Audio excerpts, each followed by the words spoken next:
अगर मरने के बाद जीना चाहो तो एक काम जरूर करना, पढ़ने लायक कुछ लिख जाना या लिखने लायक कुछ कर जाना। तो दोस्तों, ये कहानी एक ऐसे इंसान की जिसने ऐसे भारत में जन्म लिया जिसमें समाज के उच्च वर्ग के लोग गरीब और दलित वर्ग पर भीषण अत्याचार और शोषण कर रहे थे। लेकिन समाज की इस तिरस्कार अपमान के बावजूद उन्होंने ऐसी शिक्षा हासिल की जिसकी बदौलत भारत के संविधान के निर्माता बन गए। दोस्तों, मैं बात कर रही हूँ डॉक्टर भीमराव अंबेडकर जी की, जिनका जन्म 14 अप्रैल 1891 को मध्य प्रदेश के महू गांव में हुआ था, जिसका नाम बदलकर अब अंबेडकर नगर रख दिया गया। इनके पिता का नाम रामजी मालोजी सकपाल तथा माता का नाम भीमाबाई था। ये अपनी माता पिता की 14वीं संतान है। डॉक्टर भीमराव अंबेडकर जी जाति से दलित थे। उनकी जाति को अछूत जाति माना जाता था, इसलिए उनका बचपन बहुत ही मुश्किलों में व्यतीत हुआ। उनके पिता रामजी ब्रिटिश सेना में महू छावनी में एक सैनिक थे। उनका परिवार मराठी था। सेना में काम करते हुए अंबेडकर जी के पिता सूबेदार बन गए और वे हमेशा से अपने बच्चों की शिक्षा पर जोर देते थे। कुछ दिनों के बाद उनके पिता सेना से रिटायर हो गए और वह परिवार को लेकर सतारा चले गए, जहां पर कुछ दिन बाद अंबेडकर की माता भीमाबाई का बीमारी के चलते देहांत हो गया, क्योंकि इतनी छुआछूत थी कि उन्हें इलाज न मिलने के कारण उनकी मृत्यु हो गई। अब अंबेडकर सहित 14 भाई बहनों की देखभाल उनकी चाची ने कठिन परिस्थितियों में रहते हुए की। छुआछूत घृणा की वजह से डॉक्टर्स भी अछूतों को बिना छुए ही इनका इलाज करते थे, जिसके कारण अंबेडकर के 14 भाई बहनों में से केवल 3 भाई और 2 बहनें ही बच पाए। बाकी सभी 8 भाई बहन शोषण के कारण मारे गए।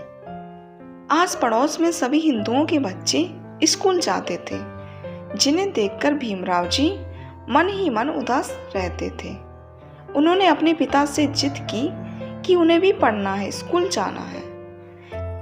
लेकिन अछूत होने के कारण स्कूल में उन्हें दाखिला मिल पाना आसान नहीं था। मजबूर होकर उनके पिता एक ब्रिटिश सेना अधिकारी के पास गए और उनसे विनती की। उन्होंने जीवन भर सरकार की सेवा की और बदले में उनके बच्चों को स्कूल में एडमिशन भी न मिले।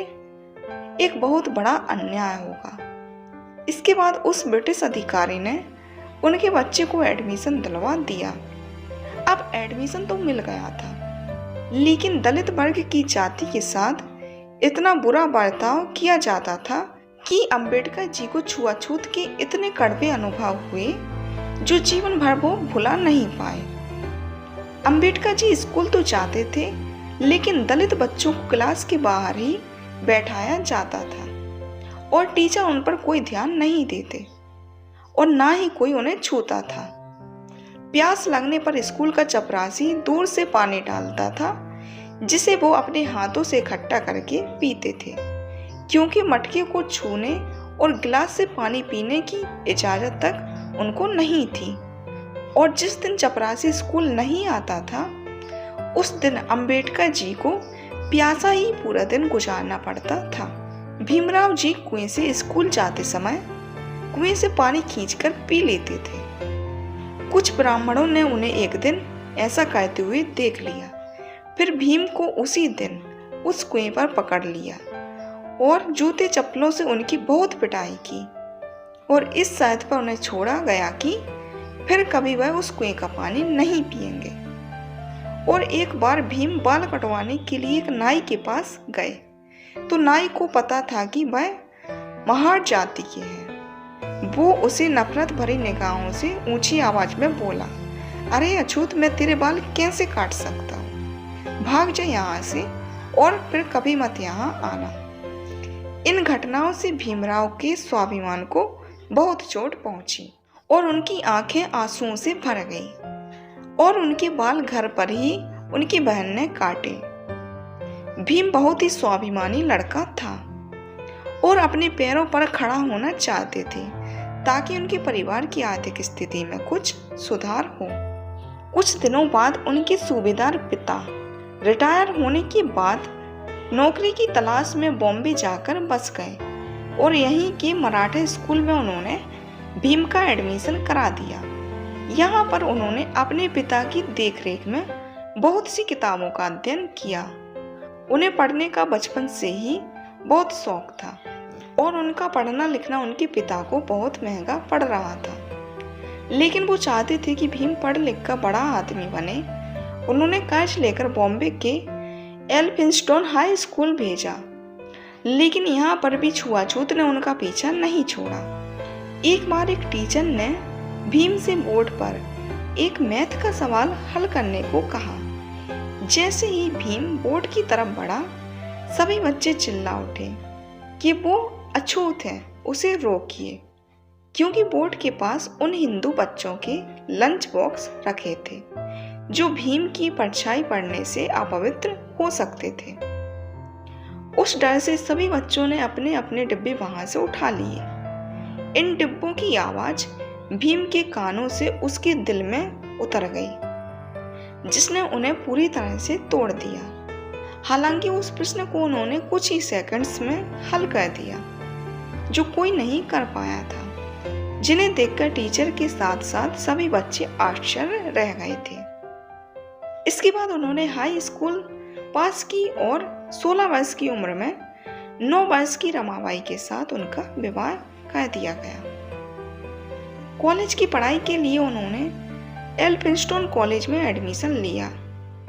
पढ़ाई के दौरान भीम की मुलाकात एक टीचर केलुस्कर से हुई, जिन्हें भीम ने पहली ही मुलाकात में बता दिया था कि मैं अछूत हूँ, कृपया मुझसे दूर रहें। और उनका व्यवहार और पढ़ाई के प्रति उनका जुनून केलुकर को बहुत प्रभावित किया और वे भीम को लेकर बड़ौदा के एक शिक्षा प्रेमी महाराज सयाजी राव गायकवाड़ के पास लेकर पहुंच गए। जब महाराजा बॉम्बे से आए हुए थे और वो वहां सभा कर रहे थे, जहां भीमराव से उन्होंने कुछ सवाल किए, जिसका उत्तर भीम ने बहुत अच्छे तरीके से दिया। इसके कुछ समय बाद बड़ौदा के महाराज ने कुछ विद्यार्थियों को कोलंबिया यूनिवर्सिटी अमेरिका में भेजने का निर्णय लिया। भीमराव महाराज से मिले और भीम की अंग्रेजी बोलने से भी बहुत प्रभावित हुए।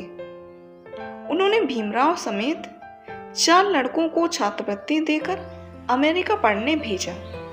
4 साल बाद वो भारत वापस आए और बड़ौदा के महाराज के यहाँ मिलिट्री सेक्रेटरी के रूप में काम करना शुरू कर दिया। लेकिन सैन्य अधिकारियों को महार जाति के एक तुच्छ लड़के के सेना के एक उच्च अधिकारी के रूप में बिठा देना पसंद नहीं आया और कुछ दिन बाद उन्होंने वहां से नौकरी छोड़ दी और 1919 में वो लंदन चले गए, जहां बहुत परिश्रम और मेहनत से उन्होंने वहां पर एमएससी तथा बैरिस्टर की डिग्री प्राप्त की। 1930 में वो भारत वापस लौट आए और वकालत शुरू कर दी। वकालत करते हुए उन्होंने देखा कि दलितों का कितनी बुरी तरीके से शोषण किया जा रहा है। तब से उन्होंने अपना जीवन छुआछूत को खत्म करने के लिए समर्पित कर दिया। उन्होंने मुसलमानों और सिखों के अलग से मतदान को देखते हुए दलितों के लिए भी अलग से मतदान की मांग उठाई, जिसके कारण गांधी जी आमरण अनशन पर उतर आए। गांधी जी के कारण उन्होंने अपनी ये मांग पीछे ले ली। Doctor Bhimrao Ambedkar philosopher, writer और एक महान लीडर है, जिन्होंने न केवल समाज में सदियों से दबाए गए दलित और अछूत लोगों से लड़ाई लड़ी, बल्कि इतनी भिन्नताओं से भरे भारत को एक संविधान में बांधने का काम भी किया। जब आजादी के वक्त भारतीय नेता आजादी और नए संविधान स्वयं बनाने की बात कर रहे थे, तब ब्रिटेन के प्रधानमंत्री विंस्टन चर्चिल ने कहा था कि बनाने दो भारतीयों को अपना संविधान। भारत में इतनी डाइवर्सिटी है कि इसके लिए एक कानून बनाना इम्पॉसिबल है। भारत जल्दी ही बिखर जाएगा और टूट जाएगा। लेकिन इतिहास गवाह है, अंबेडकर जी ने इतने कम समय में भारत को दुनिया का सबसे बड़ा लिखित संविधान बनाकर दे दिया। इसके बाद अंबेडकर जी 1950 में बौद्ध धर्म के सम्मेलन में श्रीलंका गए और भारत लौटने के बाद उन्होंने नागपुर में 1956 को अपने लाखों अनुयायियों के साथ हिंदू धर्म को त्याग कर बौद्ध धर्म की दीक्षा प्राप्त कर ली। अंबेडकर जी ने हिंदुओं में प्रचलित जाति प्रथा की घोर निंदा की और इसके लगभग 2 महीने के बाद 6 दिसंबर 1956 को बीमारी की वजह से उन्होंने अपनी अंतिम सांसें ली। उनका अंतिम संस्कार बौद्ध धर्म के रीति रिवाज के अनुसार हुआ। बाबा साहेब की मृत्यु के कई वर्षों तक कांग्रेस की सरकार रही, जिसके नेताओं ने जीते जी खुद को ही भारत रत्न तो घोषित कर दिया, लेकिन भारत माँ के असली रत्न डॉक्टर भीमराव अंबेडकर जी को बीपी सिंह की सरकार आने पर ही भारत रत्न मिल पाया। तो दोस्तों, कुछ मिनट में उनका पूरा जीवन बता पाना पॉसिबल तो नहीं है, लेकिन जितना हो सका वो मैंने इस वीडियो के माध्यम से बताया है। तो दोस्तों, वीडियो कैसी लगी कमेंट में जरूर बताना।